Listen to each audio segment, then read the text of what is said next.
Welcome back to this nostalgic episode of Talking Lamar. Today, I'm talking about visiting my mama. Let's get to it. What are you talking about? What are you talking about? Sorry, I forgot what I was talking about. What are you talking about? I am talking to you. That's just what I was talking about. It's Talking Lamar. You know, Sheri, I know you're aware of this because your mom is alive and she's living out west. And that's always got to be, when your parents are alive, you always have to keep in mind visiting them or them visiting you. I mean, that's always got to be, it's always got to be in the mix. Max, unfortunately, that's not the case for you now. But as long as I've known you, when your mom and dad was alive, that was a big part of your process. Oh, yeah. I mean, you were constantly going to visit. And I went with you a couple of times. And I mean, he became their favorite child. Yeah, because I never disappointed them. I just showed up and left. I told my father you said that. My father went into hysterics, and I went, "You're laughing a little hard, Dad." Hey, not that fun, Dad. But now my mother lived in Hartwell, and I lived in Spartanburg. So I was about 80 miles from her house. And then my brother Troy lived out the other side of Athens in Winder, and he was about 90 miles. So we're about equidistant. So a lot of times we would try to meet down there. So we'd have a good weekend, and she'd get to see us both. And it was a lot of fun. And then of course, sometimes they would go by themselves, and then we would do the same thing. And my mom didn't come to my house a lot. My mom and dad, they didn't come a lot. But when they did, because my dad was an alcoholic and my mom had no idea that I partook in any kind of alcoholic beverages, I would have to get all of the alcohol out of my house and go put it somewhere. Oh my gosh. Yes. I would have to go put it somewhere.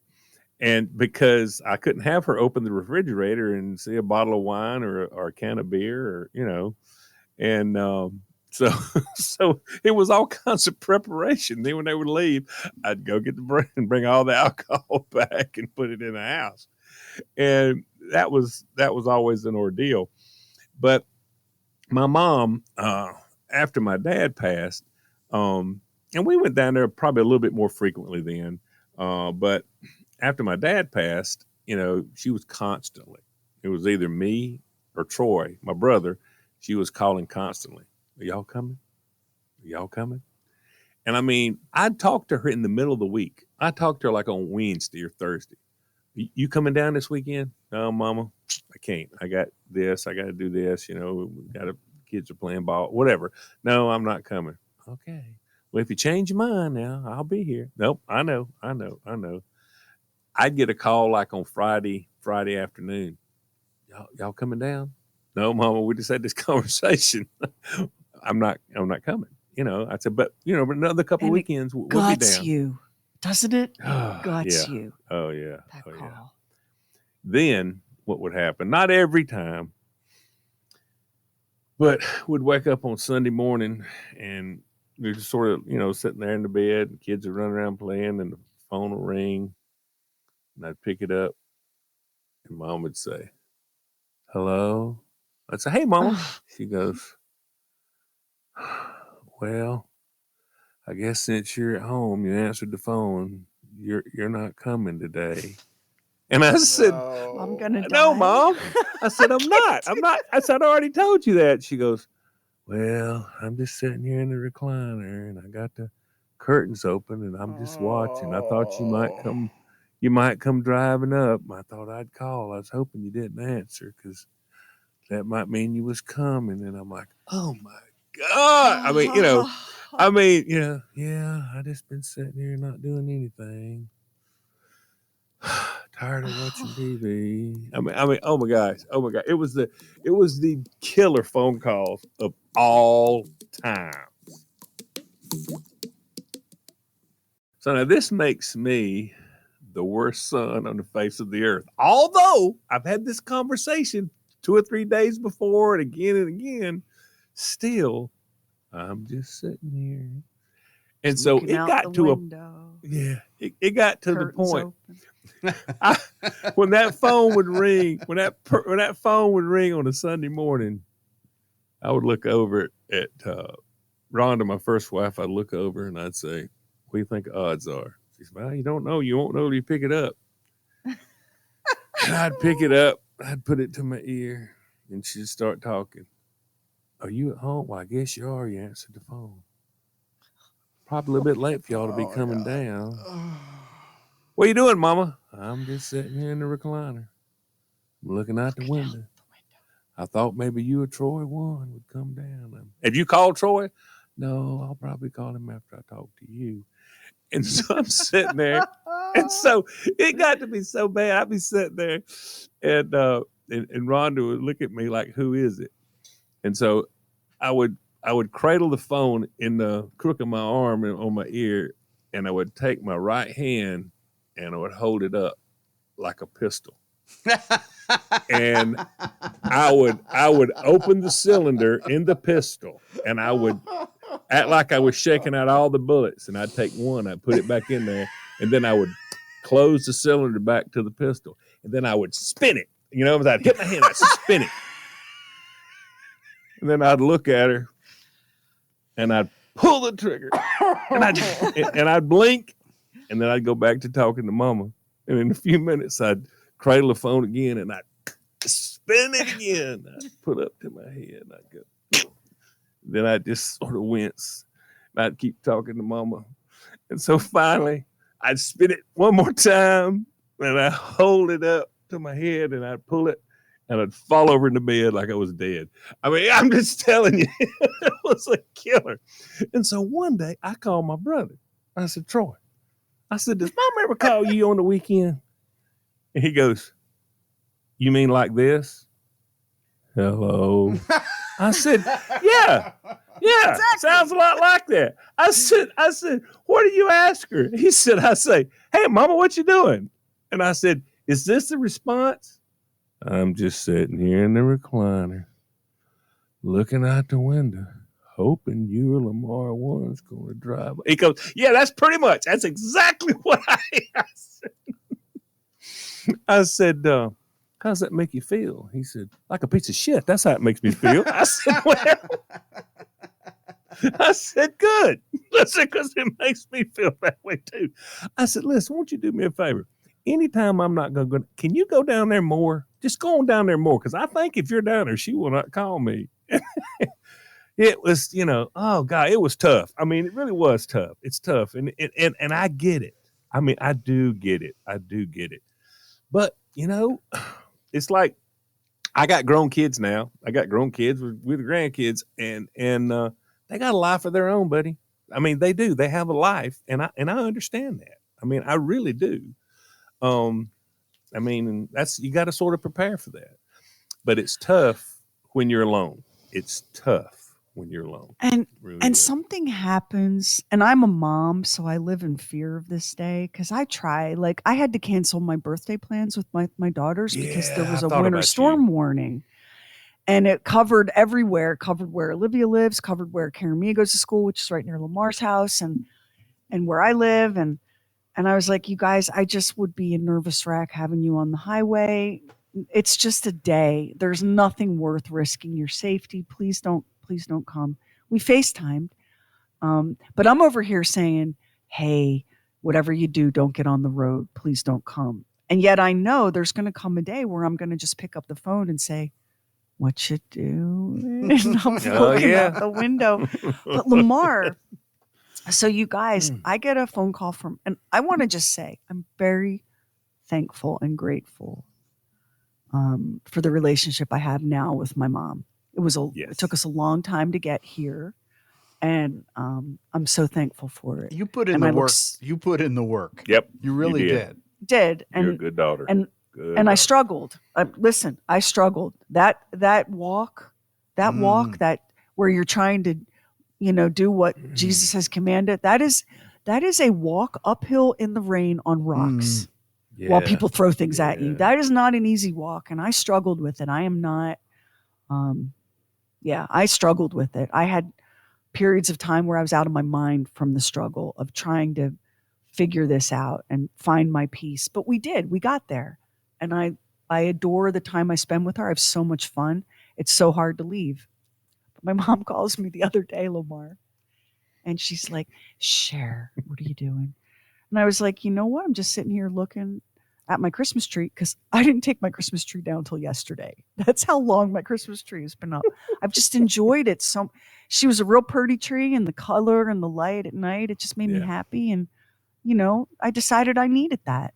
So I'm sitting there and I'm looking at the Christmas tree. And I'm like, I'm just looking at the Christmas tree. And my mother goes, Sheri, that should have been down weeks ago. I'm like, I know, but I needed it. You're doing it wrong, Sheri.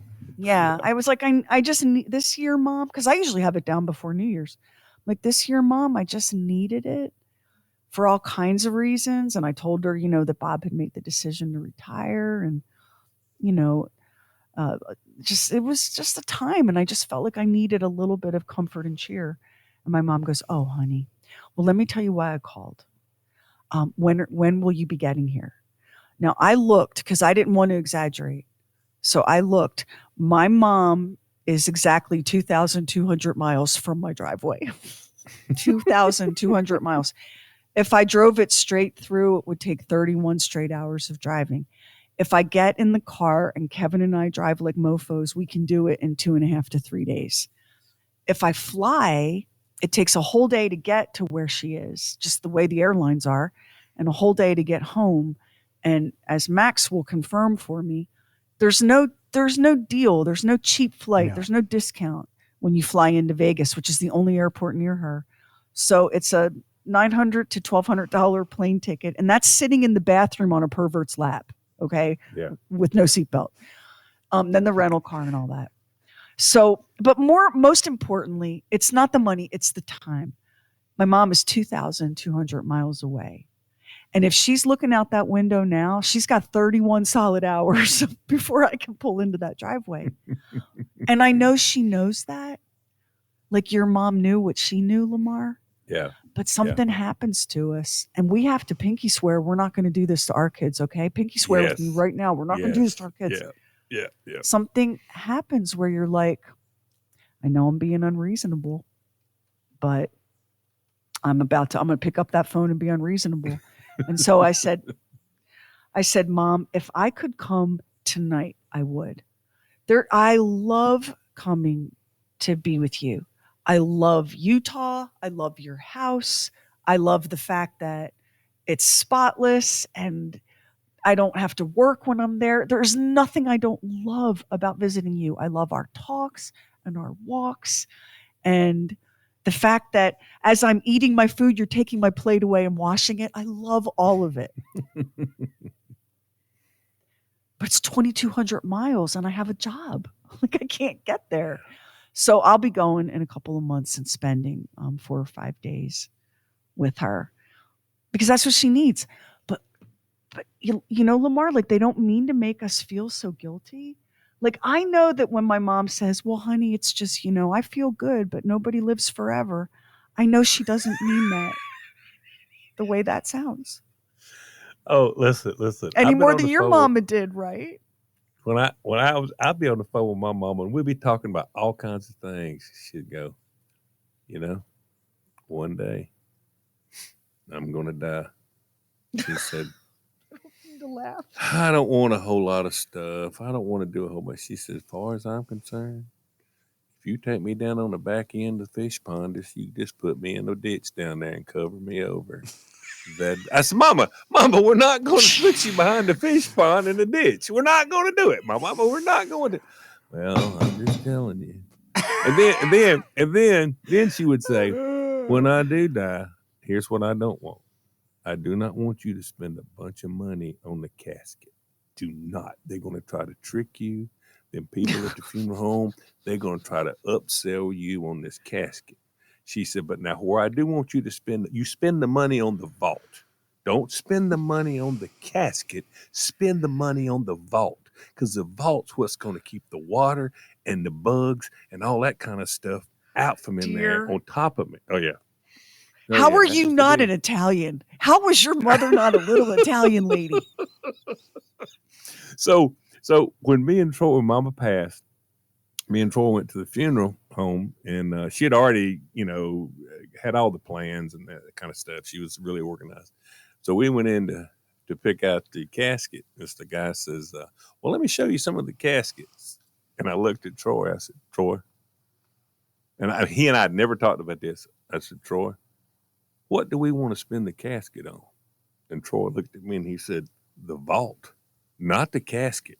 We spend the money on the vault." I said, "I hear you've had that conversation too." I said, "Why do we want to spend the money on the vault?" He says, "Because that's what keeps the water and the bugs and stuff out so that they don't get in the casket and eat Mama up." And I said, "Yeah, you're exactly right." So I looked at that guy. I said, "We want a really good vault." I said, "Mediocre casket, but a really good vault." He said, "I understand. I hear that from a lot of people." So, I gotta say, Lamar, the more of these stories I hear, the more I look at you and go, "Oh, son, you were destined to land in my house." Because look at you, look at your people. You're just as weird and spooky as anybody. My goodness. Yeah, I'd call my mother, and in the last few years, but I would call, and so I'd go, hi, Mom," and she'd say, "Well, I'm just sitting here waiting to die."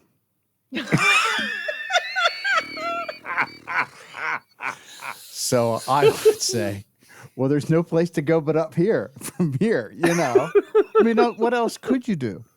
My mother was, you could right the ship with her. I can remember my mother, so my parents lived in an assisted care facility in the last years of their life. And they actually, for a while they lived together, but my father required a higher level of care because he was wheelchair bound and they needed assistance with all kinds of things. So I would take my mother to the casino, which was about an hour and a half away. And it made her happy and it made my father happy that somebody was able to do that for her. Yeah, So get her out. Yeah. So we would go up to the casino, and it's a really pretty drive. And it's a really pretty drive to be thrown into a smoky, noisy, crazy environment. But my mother, she loved to play the slot machines and that sort of thing. And then we would have a little lunch at the food court, and then we'd have the drive home. And so we got home one of the times, and my father said, well, how did it go? And she said, "It was terrible." She said, "I didn't win anything." I said, "It wasn't terrible." I said, "You and I spent time together. We reminisced about going to the beach together in family vacations. We had a pretty drive. We had this, we had that." I said, "In my mind, we had a really wonderful day." And my mother, who was always so negative, when I went to leave, she took my hands in her hands. She said, "Thank you for a really wonderful day." So, Oh my gosh. oh Yay. God, so you could, yes. if you righted the ship with her, if you didn't go, "Oh my God, she's so negative," if you'd say, "No, you're wrong," because I didn't do that as a child, but as an adult, I have the wherewithal to be able to do that, and so it was always fun. People would say, "Do you like going to the casino?" I'd go, "No, I don't like going to the casino."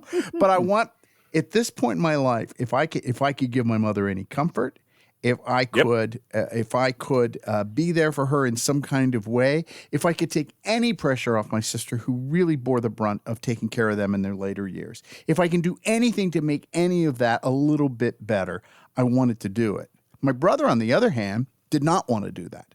He thought that it was that we were enabling her gambling behavior and didn't want to do it. And so my feeling is my brother missed out. I don't know why he felt I agree. he missed out because his attitude, he'd say, "Well, the noisy, smoky environment is vexing to my spirit." And I'd say, you've lost out, because I don't know what he thinks about that now, because we no longer are close. But it's all in what your attitude about it is. Because I said that to my dad one day. I said, "How do you have such a great attitude?" And he said, "It's all I have." So I learned a lot from that. I really did.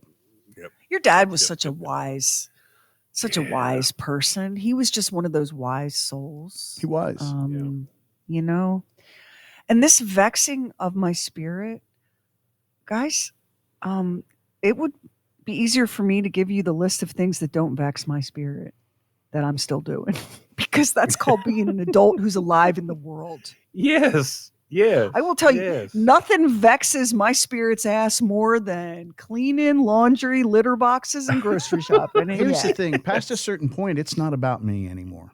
Yeah. No. I mean, that's your mom loved that. And my God, she wasn't some gambler. No. You know, where Oh, you God, no. what would she have, like $30 set aside for the slot machine that she would play all night? I think she would take like 100 and she would give me 20 to drive. So I might have gotten a lot of other things, but I didn't get the gambling thing. And so my mother, I would go there and she'd give me $20. I'd stick it in the machine and I'd hit for like 80. And I'm going, I got $80. So I take it out. She goes, are you playing anymore? I said, no, I'm ahead.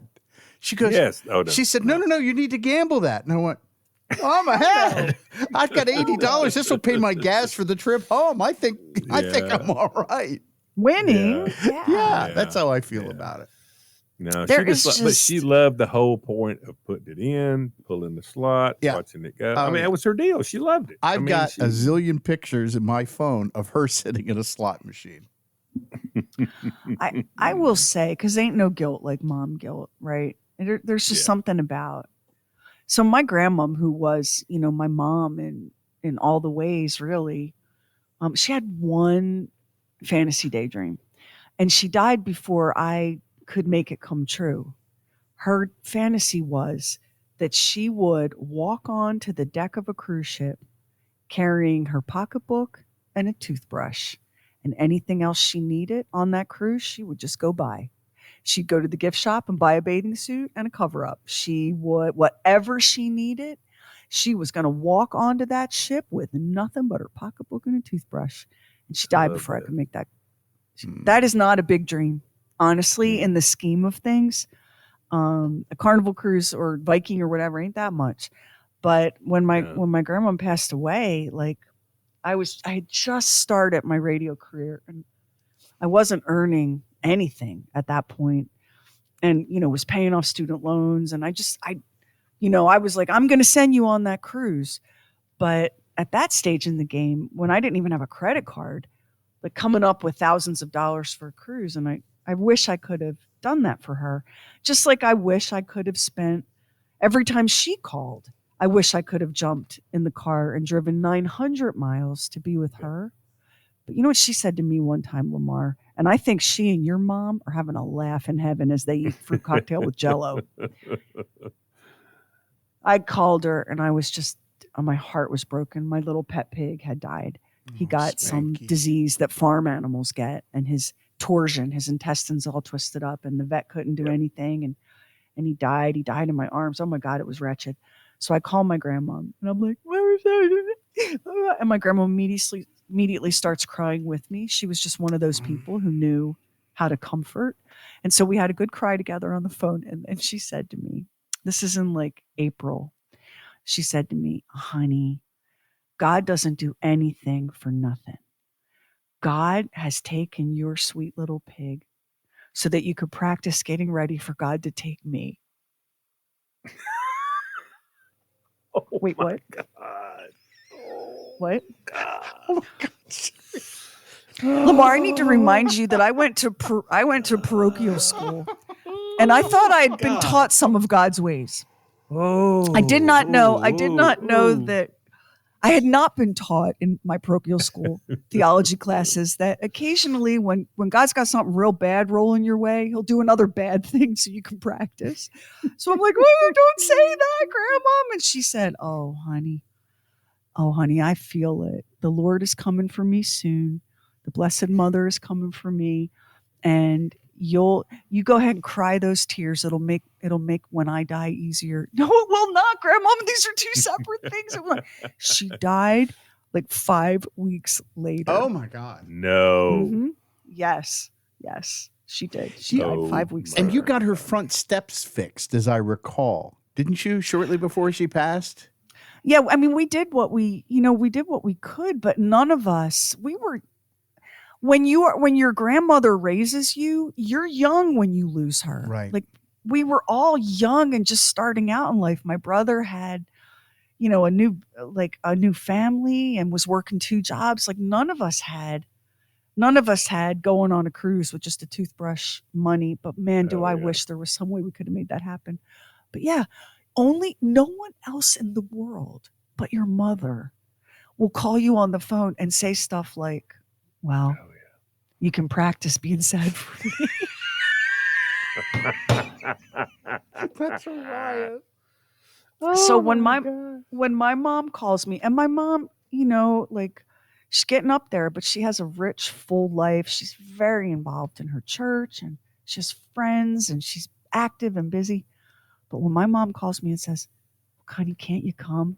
and it's 2,200 miles, I think to myself, you don't have another farm animal to practice on, girl. You need to figure out a way to get to Utah. Oh yeah. Yeah. Yep. Yep. If I could have done it, if I had it to do over again, instead of saying, "No, Mom, I'm not coming," I'd have said, "I seen about 2 hours," and then jumped in the car and went. And that's what I tell people. If you got somebody here with you You've always now, told me that. Yeah. Yeah. yeah, if If you've you got can somebody go. with you, go do whatever, because one day they're not going to be here. So Well, it's true. something having grown up in this morbid fun house, something I try to think about now, because oh my God, like it is no secret that not only do I miss my girls, but I miss them being little. Like I miss bubble baths and story Yeah. time and all of that stuff.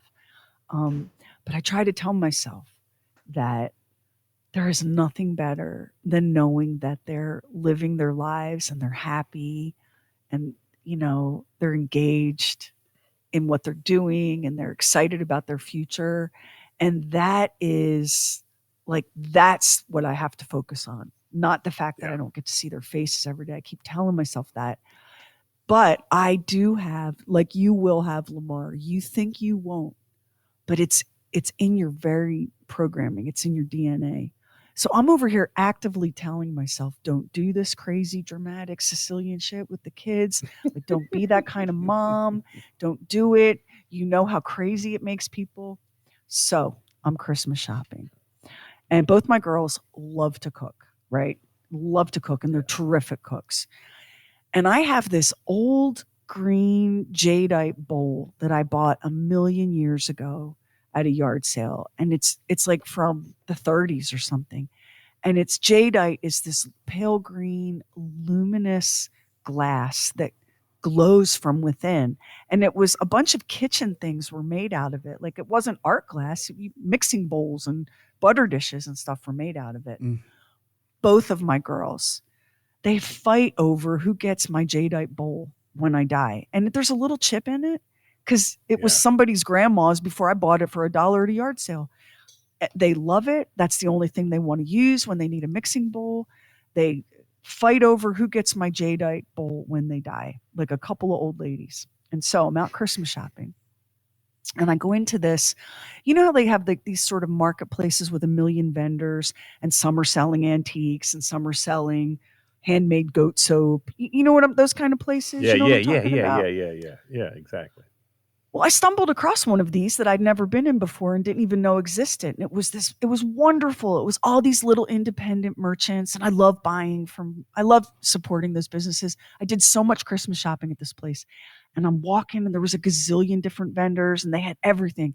They had baby stuff, they had jewelry and clothes and housewares and candles and soap and perfume, just all sorts of cool stuff.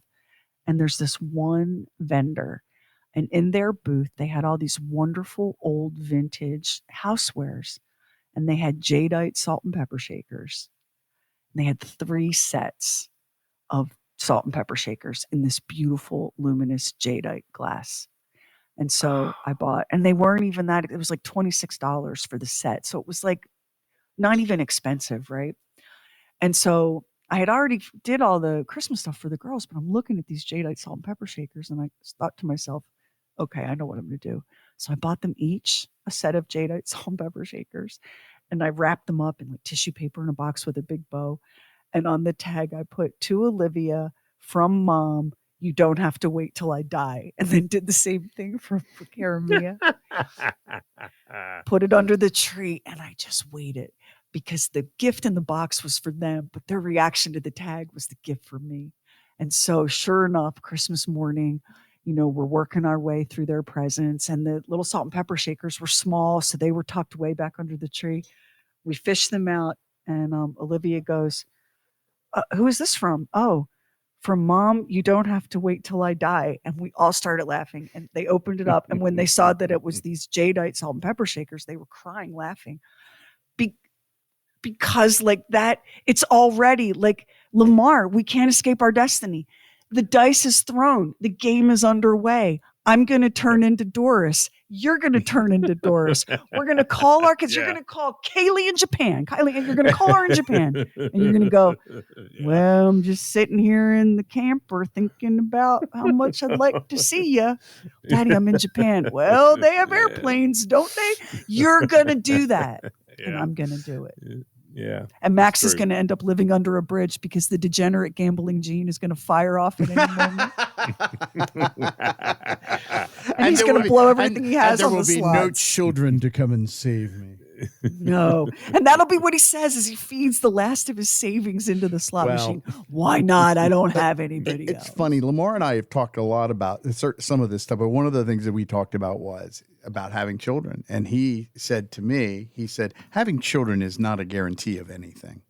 And I've always carried that with me. That's right. Because I don't have any children, but I don't have any regrets about that. I mean, it's just the way it worked out, and you find your family where you do in the world. Yeah. I feel like the only guarantee you get with children is if you're a healthy, emotionally and mentally sound person. The only guarantee is you'll love them more than anything, and you'll live the rest of your life in fear that something will happen. They won't be happy. Yeah. They won't be okay. They won't be healthy. Their heart will be broken and they won't recover. That's the guarantee. Lamar, what do you think that you get with having kids? No, that's true. That's true. I mean, yeah, because as long as you've got them, you've always got something that you put ahead of yourself. You think of them before yourself. That's, yeah.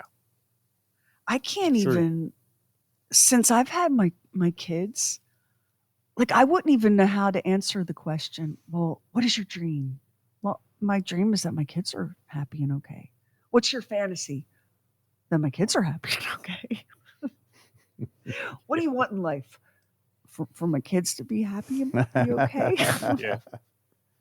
Yeah. Although I will tell y'all, when I had to cancel my birthday dinner because of the weather.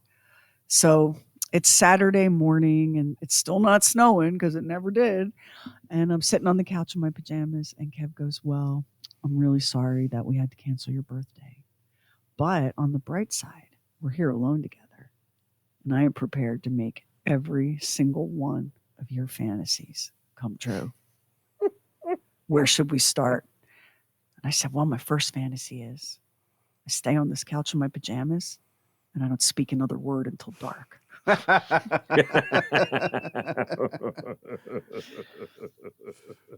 He was disappointed in that answer, but as you know, that's marriage. So yeah, Lamar and Max, we will turn into our parents.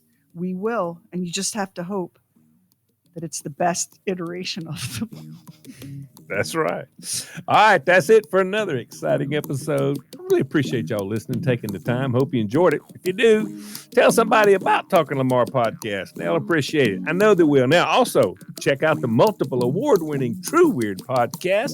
I promise you'll love it. Max and Sheri worked themselves to death on that. And there's more to come on Talking Lamar, so don't stop now because I hate a quitter. Join us for the next episode and let us know what you think. Go to the Bob and Sheri app. Look down at the bottom. Click on that microphone. You just start talking. We'll get the message. You can also call 844-52-SHERI and do the same thing. Until then,